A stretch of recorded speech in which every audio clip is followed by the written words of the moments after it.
इंतहाई शदीद समुद्री तूफान बिपरजॉय के आज शाम गुजरात के साहिल से टकराने का इम्कान। 125 से 135 किलोमीटर फी घंटे की रफ्तार से हवाओं के साथ कच्छ, जामनगर और द्वारका में हो सकती है बहुत शदीद बारिश। गुजरात के बाद जनूबी राजस्थान में दिखेगा तूफान का असर।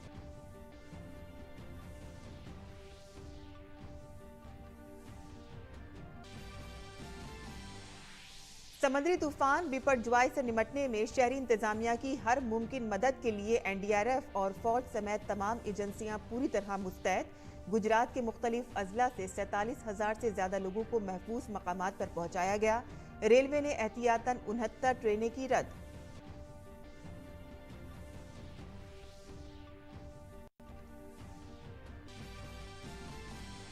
चेन्नई के महाबलीपुरम में भारत की G20 की सदारत के तहत खवातीन W20 मीटिंग जारी। कॉन्फ्रेंस में खवातीन की सेहत, सिनफी मसाफात, समाजी और इक़्तिसादी तरक्की पर एजेंडे के साथ पायदार तरक्की अहदाफ के हुसूल पर बहस।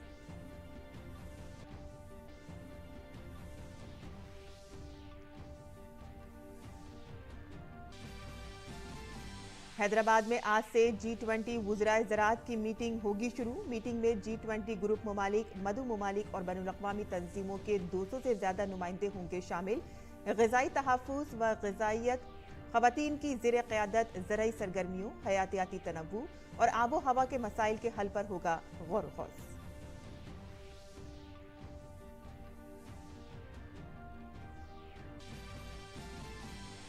लॉ कमीशन ने एक बार फिर नए सिरे से यूनिफॉर्म सिविल कोड पर मांगी लोगों की राय।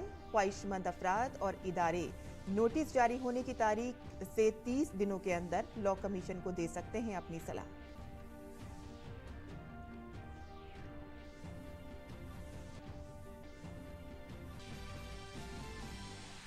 खेल की खबरों में स्क्वैश आलमी कप 2023 भारत की शानदार कारकर्दगी जारी। टूर्नामेंट के दूसरे दिन भारत ने जनूबी अफ्रीका को 4-0 से दी शिकस्त। अपने तीसरे मुकाबले में आज भारतीय खिलाड़ी जापान के सामने पेश करेंगे अपना चैलेंज।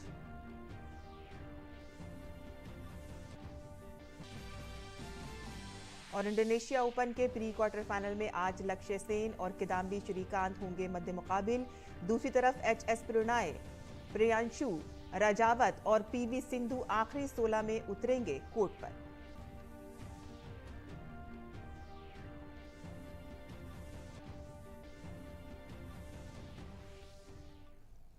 आदाब नाज़रीन, खबरनामे में आपका इस्तकबाल है। मैं हूं साइमा खान। अब खबरें तफसील से। इंतहाई शदीद समुद्री तूफान बिपरजॉय के आज शाम गुजरात के साहिल से टकराने का इम्कान है। महकमे मौसमियात के मुताबिक ये तूफान गुजरात के साहिली इलाके से टकराने पर शदीद शक्ल इख्तियार कर सकता है। इस दौरान 125 से 135 किलोमीटर फी घंटे की रफ्तार से हवाएं चल सकती हैं और इस रफ्तार से 125 किलोमीटर तक पहुंचने का अंदेशा है। समुंदर में 2 से 3 मीटर ऊंची लहरें उठने का इम्कान है, जिससे कच्छ, देवभूमि, द्वारका, पोरबंदर, जामनगर और मोरबी अजला के नशीबी इलाके ज़ेरे-आब आ जाएंगे। इन अजला में कई मकामात पर 3 से 6 मीटर तक ऊंची लहरें उठने का इम्कान है। तूफान के खतरे के पेश नज़र गुजरात के साहिली इलाकों और शुमाली बहिरा अरब से मुल्हका इलाकों में 14 जून से 18 जून तक माहीगीरी पर पाबंदी आयद कर दी गई है। अहमदाबाद के महकमे मौसमियात ने कहा है कि तूफान के असर की वजह से आज शुमाली गुजरात के बनासकांठा, साबरकांठा और पाटन जैसे अजला में शदीद बारिश हो सकती है। गुजरात के बाद तूफान का असर जनूबी राजस्थान में भी नजर आएगा।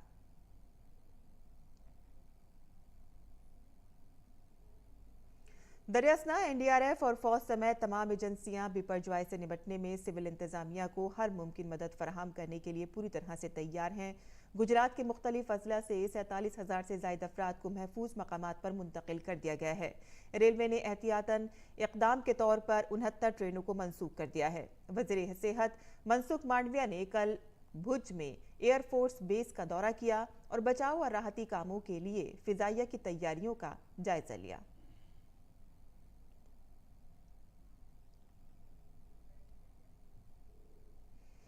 और बॉर्डर सिक्योरिटी फोर्स के इंस्पेक्टर जनरल रवि गांधी ने भुज के साहिली इलाकों का दौरा किया और तूफान से पैदा होने वाले मुमकिन तबाहकुन असरात को कम करने के लिए की जा रही कोशिशों के साथ साथ किसी भी हंगामी सूरत हाल से निपटने के लिए तैयारियों का जायजा लिया। जायजा लेने के बाद उन्होंने कहा कि तमाम जवान अलर्ट हैं और तमाम जरूरी तैयारियां कर ली गई हैं। बल अंतर्राष्ट्रीय सीमा पर तैनात है और जो साइक्लोन आ रहा है इसका भी आपने देखा होगा इम्पैक्ट सीमावर्ती इलाकों में है। जैसा अभी आईएमडी का जो अभी तक का एनालिसिस चल रहा है वो जखाऊ में लाइकली लैंडफॉल दिखा रहे हैं, वो चेंज भी हो सकता है, बट जो इलाका उन्होंने दिया है वो मांडवी टू कराची तक का है। तो इस पूरे इसमें अंतर्राष्ट्रीय सीमा जहां तक है वहां पर सीमा सुरक्षा बल का भी डिप्लॉयमेंट है, तो वहां पर हमारे सभी जवान अलर्ट हैं और जो जरूरी तैयारियां हैं वो सारी की हुई हैं।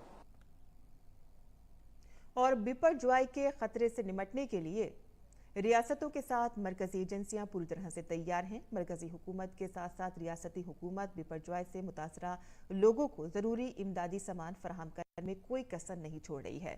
हमारे नामानिगार तापस भट्टाचार्य ने गुजरात के कच्छ में शेल्टर होम का दौरा किया और वहां रियासती हुकूमत की तरफ से फराहम की जा रही सहूलियात का जायजा लिया। शेल्टर होम जो होता है एक साइक्लोन के दौरान बहुत ही महत्वपूर्ण एक रोल प्ले करता है, क्योंकि बाहर के जो लोग रहते हैं उनको सिर छुपाने की जगह चाहिए होती है। कच्चे मकान से लोग उठ के ऐसे जगह पे रहना चाहते हैं जहाँ पे साइक्लोन के दौरान उनको दिक्कत ना आए, और ऐसे ही एक शेल्टर होम गुजरात में हम आए हैं। मुंद्रा के पास है ये शेल्टर होम, शिशु विद्यालय एक स्कूल है, उसको शेल्टर होम में तब्दील किया है। लेकिन शेल्टर होम में सिर्फ खाना पीना रहना ही नहीं होता, वहाँ पे लोगों की देखभाल करना भी होता है। और यहाँ पे मेरे साथ आप देख सकते हैं, मेरे ठीक साइड में यहाँ पे कुछ टीम है डॉक्टर्स की, उनसे पता करते हैं कि कितना इंपॉर्टेंट है एक हॉस्पिटल तो नहीं लेकिन एक मेडिकल एक्सीजेंसी रखना ऐसे शेल्टर होम में जब साइक्लोन अपने पीक पे है, कितना ज्यादा उनके लिए भी खतरा है। सर पहले बताइए आपका शुभ नाम। मेरा नाम डॉक्टर योगी और मैं तालुका हेल्थ ऑफिस मुंद्रा से हूँ। और यहाँ पे जो लोग अभी है जो शेल्टर में रखे गए, मुंद्रा तालुका में अभी तक 30 शेल्टर होम है, जहाँ पे तालुका हेल्थ ऑफिस मुंद्रा से सब मेडिकल टीम रखी गई है। उसमें डॉक्टर भी है, डे टाइम में भी है और नाइट टाइम में भी रखा हुआ है पूरा। और उसमें जो एएनसी है मतलब जो प्रेग्नेंट वुमन है उसके लिए भी अलग से तालुका हेल्थ ऑफिस से व्यवस्था किया गई है, नज़दीकी हॉस्पिटल में भी। और ऐसी भी वुमन प्रेग्नेंट वुमन को अलग किया गया है जिसकी ईडीडी नज़दीक है, मतलब प्रेगनेंसी टाइम नज़दीक है, उसको भी अलग से शिफ्ट करवा के एम्बुलेंस की व्यवस्था करवा दी है यहाँ से। यहाँ पे बहुत सारे बच्चे भी हैं, मतलब आप समझ सकते हैं यहाँ पे बारिश हो रही है और यहाँ पे देख सकते हैं कितना मूसलाधार बारिश हो रही है, लेकिन उसके बावजूद ये लोग यहाँ पे डट के काम कर रहे हैं। यहाँ पे करीब 60 के करीब बच्चे भी हैं, 2 से 12 साल 14 साल तक के। उनके लिए भी एक ये इन लोगों ने मेडिसिन रखी है, उनके लिए भी आप लोग ध्यान रखते हैं स्पेशली? उनके लिए भी व्यवस्था किया गया है। जो 10 साल से छोटी उम्र के बच्चे हैं उनके लिए भी अलग से पीडियाट्रिक जो मेडिसिन होती है वो सब रखी गई है यहाँ पे। और उनके लिए खाना पीना की व्यवस्था भी यहाँ से तालुका हेल्थ ऑफिस से भी, और ये जो यहाँ के जो मुंद्रा के जो नगर पालिका के लोग हैं उन्होंने किया हुआ है यहाँ से। तो आप देख सकते हैं कि इस तरीके के शेल्टर होम ना सिर्फ लोगों को रहने की जगह प्रोवाइड करते हैं, मुहैया करवाते हैं, बल्कि उनके देखभाल के लिए भी बहुत ही ज्यादा अहम, खासतौर से जो मेडिसिन है उनको भी वो उन तक पहुंचाते हैं। कैमरा पर्सन भीम के साथ मैं तापस भट्टाचार्य, दूरदर्शन समाचार, गुजरात। वज़ीर दिफा राजनाथ सिंह ने कहा है कि मुसल्लह अफवाज समुद्री तूफान बिपरजॉय से पैदा होने वाली किसी भी सूरत हाल से निपटने और शहरियों को हर मुमकिन मदद फराहम करने के लिए पूरी तरह से तैयार है। राजनाथ सिंह ने कल तीनों फौजी सरबराहों से बात की और तूफान से निपटने के लिए मुसल्लह अफवाज की तैयारियों का जायजा लिया।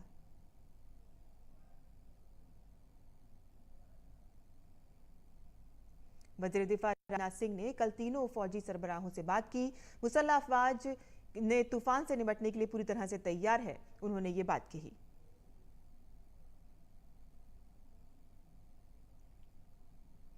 आगे बढ़ते हैं और आपको बता दें, चेन्नई के महाबलीपुरम में भारत की G20 सदारत के तहत खवातीन की W20 मीटिंग जारी है। खवातीन और बच्चों की तरक्की की मरकजी वजीर स्मृति ईरानी भी इजलास से खिताब करेंगी।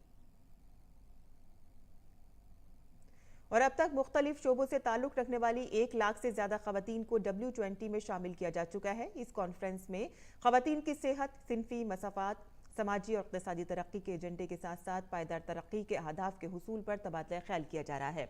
कॉन्फ्रेंस में तरक्की और प्रमोशन में आने वाली रुकावटें, तिजारत और सरमायाकारी के जरिए इक़्तिसादी बाइख्तियार बनाना और माकूल देखभाल, मईशत के लिए खदमात और बुनियादी ढांचे में सरमायाकारी जैसे मौज़ूआत पर सेशंस का इनेकाद किया गया है। तमिलनाडु के वज़ीर आला M.K. स्टालिन इख्तितामी इजलास में कलीदी खुतबा देंगे। 17 जून को रियासती महकमा सयाहत की तरफ से मंदोबीन को यूनेस्को की सकाफती विरसे के मकामात के दौरे पर भी ले जाया जाएगा।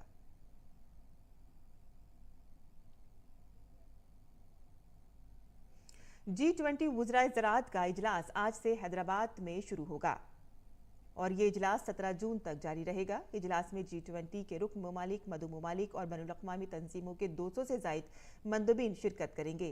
इस प्रोग्राम में मुख्तलिफ ममालिक के वुज़राए ज़राअत और बैनुल-अक़वामी इदारों के डायरेक्टर जनरल शिरकत करेंगे। वज़ीर ममलिकत बराए ज़राअत और किसानों की बहबूद कैलाश चौधरी मीटिंग के पहले ही दिन अजीमुल शान नुमाइश का इफ्तिताह करेंगे। इस नुमाइश में ज़राअत और इससे मुंसलिक शोबों में भारत की कामयाबियों को दिखाया जाएगा। इफ्तिताह के बाद महकमा ज़राअत के नुमाइंदों का इजलास होगा। मीटिंग के दूसरे दिन मरकजी वज़ीर ज़राअत नरेंद्र सिंह तोमर प्रोग्राम में शिरकत करेंगे और G20 मीटिंग में शरीक वुज़रा और वफ्द से दीगर सरबराहान का खैर मकदम करेंगे। कॉन्फ्रेंस के अलावा तीनों खुसूसी प्रोग्राम मुनक़िद किए जाएंगे। इनमें ज़राई कारोबार का इंतज़ाम, डिजिटल तौर पर सबको जोड़ना और रियासती सरकारी एजेंसियों की शराकतदारी के साथ ज़राअत में डिजिटल टेक्नोलॉजीज़ का इस्तेमाल करना शामिल होगा। इजलास में ग़िज़ाई तहफ़्फ़ुज़ और ग़िज़ाइयत ख़वातीन की ज़ेरे क़यादत ज़राई सरगर्मियों, हयातियाती तनव्वु और मौसमियाती हल पर गहराई से गौर ख़ौस किया जाएगा। वुज़राए ज़राअत की मीटिंग G20 वुज़राए ज़राअत का इजलास आज से हैदराबाद में शुरू होगा। इजलास में 200 से ज़ायद मंदोबीन शिरकत करेंगे। इजलास में मुख्तलिफ ममालिक के वुज़राए ज़राअत और बैनुल-अक़वामी इदारों के डायरेक्टर जनरल्स शिरकत करेंगे।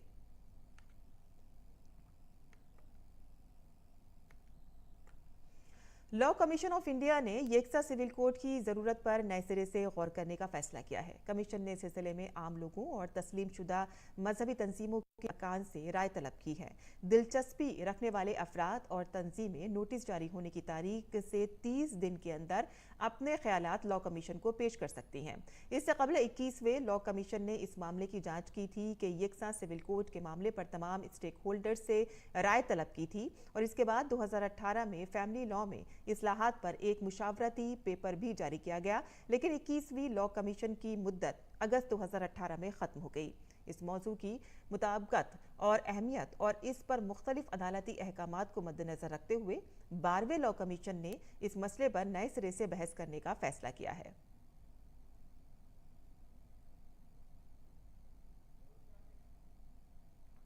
मोदी हुकूमत के 9 साल मुकम्मल होने के मौके पर हर वजारत अपनी कामयाबियों को आवाम के सामने रख रही है। इसी सिलसिले में मरकजी वजीर डॉक्टर जितेंद्र सिंह ने आज एक प्रोग्राम से खिताब करेंगे और महकमा पेंशन के 9 साल की खिदमत और अच्छी हुक्मरानी पर एक ई-बुकलेट जारी करेंगे। काबिल ज़िक्र बात यह है कि मरकज़ की मोदी हुकूमत ने 9 साल मुकम्मल कर लिए हैं। बीजेपी भी एक मेगा अवामी राब्ता मुहिम चला रही है।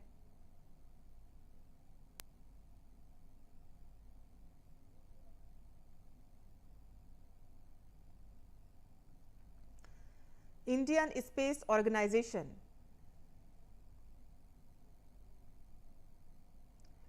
और आगे बढ़ते हैं, जहां मरकजी वजीर डॉक्टर जितेंद्र सिंह ने कहा है कि चंद्रयान 3 को जुलाई में लॉन्च किया जाएगा। मरकजी वजीर ने कहा कि अगर चीज़ें मनसूबाबंदी के मुताबिक चलती हैं तो Indian Space Research Organisation ISRO अपने इंतहाई अहम चंद्रयान 3 मिशन को शुरू करेगी। इस मिशन का मकसद चांद के कुतुब जुनूबी पर खिलाई जहाज को उतारने से मुतालिक अहम टेक्नोलॉजीज का मुजाहिरा करना है।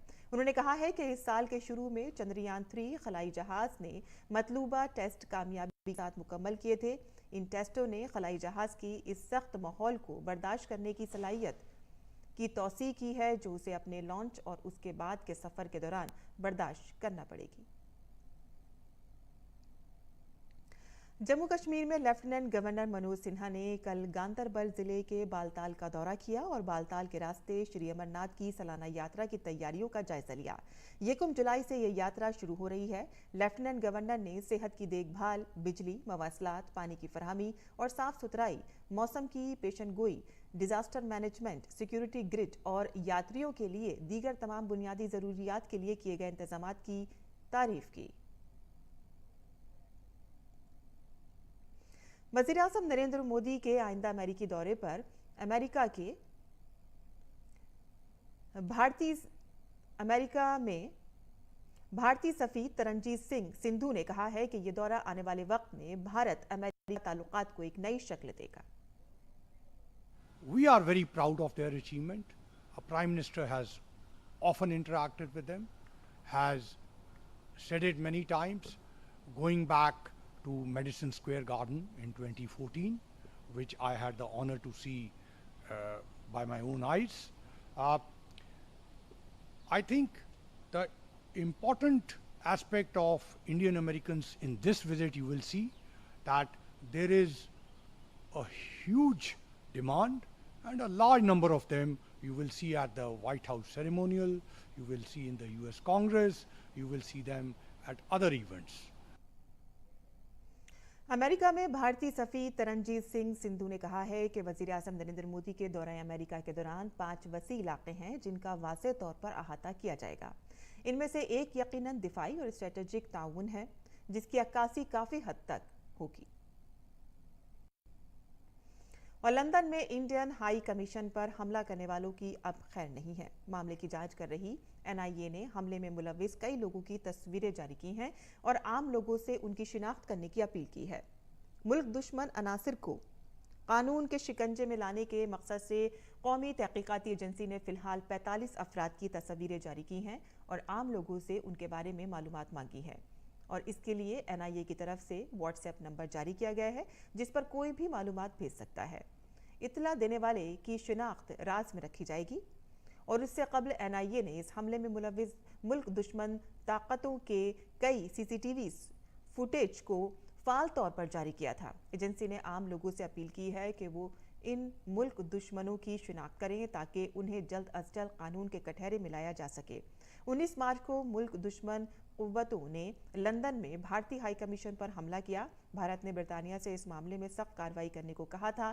मामले की संगीनी को देखते हुए मरकजी वजीर दाखिला ने इसकी जांच NIA को सौंप दी थी। और आगे बढ़ते हैं। दाल आपकी और हमारी प्लेट का वो हिस्सा है जिसके बगैर खाना अधूरा है। ग़िज़ाइयत से भरपूर ये दाल जायके और सेहत का मजमुआ है। आज आपको वही दाल से बना सलाद दिखाते हैं जो अपनी खूबसूरत रंगत के साथ साथ आपके पेट को भी खुश कर देगा।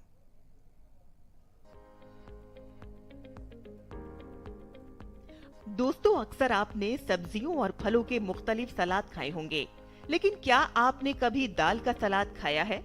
जी हाँ, वही दाल जिसे आप चुस्कियां भरते हुए पी जाते हैं। दाल हर आम आदमी की प्लेट का हिस्सा है जिसके बगैर खाना अधूरा है। अहमदाबाद की डॉक्टर प्रियंका ने डिजाइन किया ग़िज़ाइयत से भरपूर दाल का सलाद जो आपको जायके के साथ साथ सेहत बख्शेगा।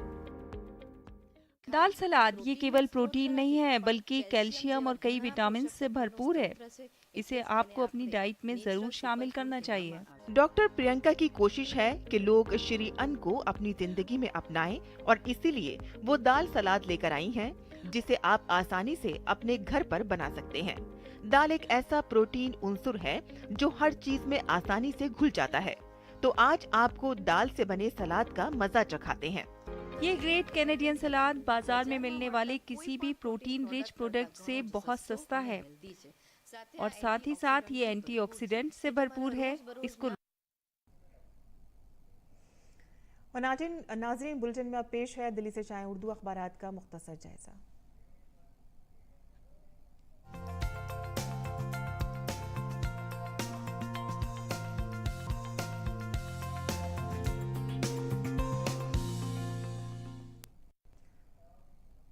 तो दिल्ली से शाये होने वाले उर्दू अखबारात पर नज़र डालें तो उसकी कुछ अहम सुर्खियां इस तरह से हैं। दिल्ली यूनिवर्सिटी में दाखिले का अमल शुरू हो गया है। वाइस चांसलर ने DU के UG, PG और PhD दाखिला पोर्टल का आगाज़ कर दिया है।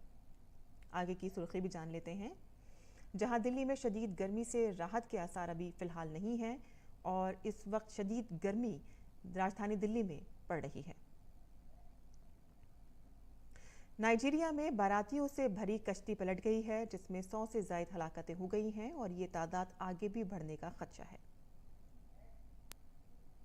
और शक्ति का अंदाज को लंदन सेंट्रल बैंकिंग ने governor of the year award से नवाजा है। तो ये थी आज की अखबारात की सुर्खियां जो हमने आपके लिए चुनी थी। और अब मजीद बैनुल-अक़वामी खबरें जान लेते हैं।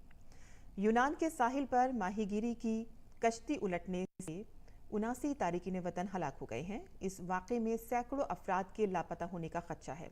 हुक्काम ने बताया है कि जाए वक़ूअ पर बड़े पैमाने पर तलाश और बचाव ऑपरेशन शुरू किया गया है। तलाश और बचाव ऑपरेशन में कोस्ट गार्ड के 6 जहाज, बहरिया का 1 जहाज और 1 आर्मी ट्रांसपोर्ट हवाई जहाज और 1 फिजाइया के हेलीकॉप्टर के साथ ड्रोन भी मदद फराहम कर रहे हैं।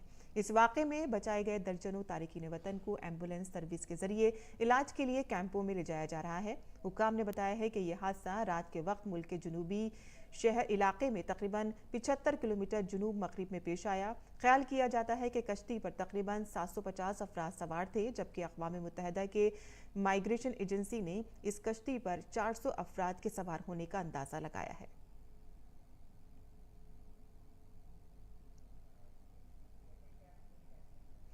बैनुल-अक़वामी जोहरी तवानाई एजेंसी के डायरेक्टर जनरल राफेल ग्रॉसी ने सिक्योरिटी की वजूहात की बुनियाद पर कल ज़ेपोरिज़िया न्यूक्लियर पावर स्टेशन का दौरा मुलतवी कर दिया।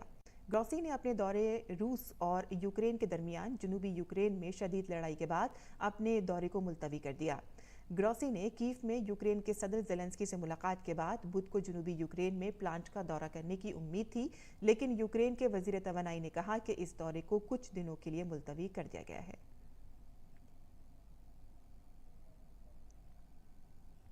निप्रो नदी पर डैम टूटने के बाद यूक्रेन में अनाज के कई टर्मिनल काम नहीं कर रहे हैं। 1 हफ्ते से ज़ायद अरसा गुजरने के बाद भी आबी ज़खायर में पानी कम होने की वजह से ये टर्मिनल ग्रेन टर्मिनल तक नहीं पहुंच पा रहे हैं और मेन टर्मिनल से अनाज बैरून ममालिक को बरामद किया जाता है। मारियांस्के में डॉल्स्के ग्रेन टर्मिनल के डायरेक्टर ओलेंस्की मुद्राक ने कहा है कि आबी ज़ख़ीरे में पानी की सतह 5 मीटर गिर गई है और जल्द ठीक नहीं होने वाली है। यूरोपीय यूनियन के कानून साजों ने मसनूई ज़हानत के क़वानीन के मुसव्वदे में तब्दीलियों पर इत्तेफाक किया है। इन तब्दीलियों में बायोमेट्रिक निगरानी में टेक्नोलॉजी के इस्तेमाल पर पाबंदियां शामिल हैं। नीज़ मसनूई ज़हानत से बनाए गए मवाद के बारे में ChatGPT जैसे जनरेटिव AI सिस्टम को मुत्तला करना ज़रूरी है। यूरोपीय यूनियन कमीशन के मुजव्वज़ा तारीख़ी कानून में तरमीम, जिसका मकसद शहरियों को टेक्नोलॉजी के ख़तरात से बचाना है, बायोमेट्रिक निगरानी में AI के इस्तेमाल पर मुकम्मल पाबंदी की मुखालिफत करने वाले यूरोपीय यूनियन के ममालिक के साथ तसादुम को जन्म दे सकता है।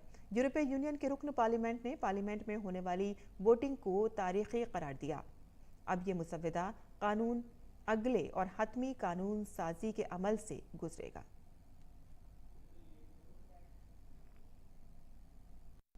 पोलैंड में इस्कात हमल के मुतनाज़ा कानून के खिलाफ दारुल हुकूमत वार्सा और कई शहरों में मुजाहरे हुए हैं। ये एहतजाज एक हामला खातून की मौत के बाद किया गया। अहले खाना का ख्याल था कि अगर खातून को इस्कात हमल की इजाज़त दे दी जाती तो वो नहीं मरती। दारुल हुकूमत वार्सा में वजारत सेहत के हेडक्वार्टर की तरफ मार्च करते हुए माहिरीन ने एक और नहीं के नारे लगाए। इस्कात हमल के कानून के हवाले से पोलैंड में मुसलसल एहतजाज जारी है।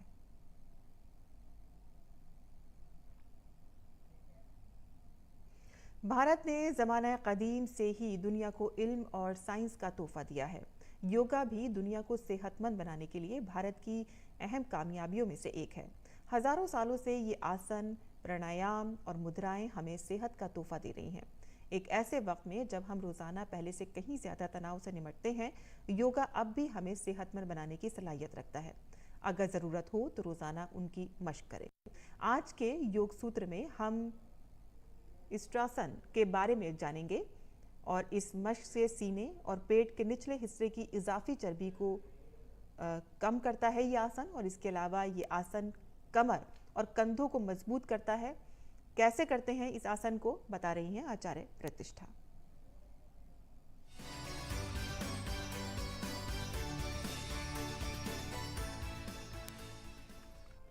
नमस्ते, मैं हूं आचार्य प्रतिष्ठा। क्या आप भी कभी कभी अनुभव करते हैं कि आपका चेहरा निस्तेज होता जा रहा है, आपके बाल बहुत झड़ने लगे हैं, उम्र से पहले सफ़ेद होने लगे हैं? ग्रेविटेशनल फोर्स के कारण हमारे रक्त का संचार नीचे की तरफ रहता है। इसलिए ये महत्वपूर्ण है कि हम नियमित योगाभ्यास करके इस रक्त के संचार को और ऊर्जा के संचार को खोपड़ी की तरफ करें, ताकि हम सुंदर दिखें, स्वस्थ हों, हमारा हृदय स्वस्थ हो, हमारे बाल सुंदर हों, हमारे हेयर फॉल रुके और हमारा चेहरा तेजस्विता से भर जाए। इसके लिए हम 2 अभ्यास करते हैं, एक के बाद एक, यानी 2 आसनों को मिला करके एक अभ्यास किया जाता है। ऊष्ट्रासन फॉलोड बाय गुरु प्रणाम, या जिसे कुछ विशेषज्ञ शशांक आसन भी कहते हैं। ऐसा करने से हम बैकवर्ड बेंडिंग के साथ ही फॉरवर्ड बेंडिंग करते हैं, जिससे रक्त का संचार खोपड़ी की तरफ जाता है। आप सुंदर और बुद्धिमान होते चले जाते हैं। कैसे करना है इसका अभ्यास? हम अब वज्रासन में आ जाते हैं। इसके अभ्यास के लिए पहले वज्रासन में बैठेंगे और फिर हिप्स को भी उठा देंगे और घुटनों के बल आ जाएंगे। इस स्थिति में आ जाना। यहां पर आकर के हम और खेल की खबरों में चेन्नई में जारी स्क्वाश वर्ल्ड कप में भारत ने दूसरे मैच में जनूबी अफ्रीका को 4-0 से शिकस्त देकर अपनी जीत का सिलसिला जारी रखा है। जनूबी अफ्रीका के साथ खेले गए पहले मैच में भारत की तन्वी खन्ना ने हेली वार्ड को 7-4, 7-2, 3-7, 7-2 से शिकस्त दी। दूसरे मैच में सौरभ घोषाल ने ड्यूवल्ट वैन निरिक को शिकस्त देकर 2-0 की बढ़तरी हासिल कर ली, और इसके बाद जोशना चिन्नाब ने लेजर मुलर को शिकस्त दी। जबकि चौथे मैच में अभय सिंह ने जैन पेबरब्रेट्स को 7-4, 7-3, 7-6, 7-5 के फर्क से हराकर भारत को 4-0 से फतह दिलाई। आज भारत अपने तीसरे मैच में जापान से टकराएगा।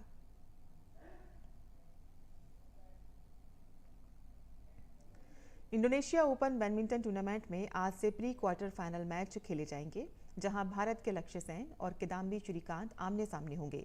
मर्दों के दूसरे सिंगल्स मैच में प्रियांशु रजावत का मुकाबला इंडोनेशिया के सेकंड सीड याफ्ता एंथोनी संसोगा से होगा, जबकि एच.एस. प्रणय आखिरी 16 में हांगकांग के एन.जी.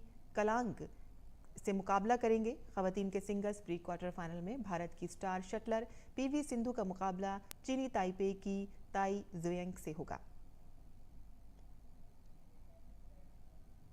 और अब जान लेते हैं मुल्क भर के मौसम का मिजाज।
और इसी के साथ ही खबरनामा खिताम पजीर होता है। हमारी पूरी टीम को दें इजाजत। आदाब।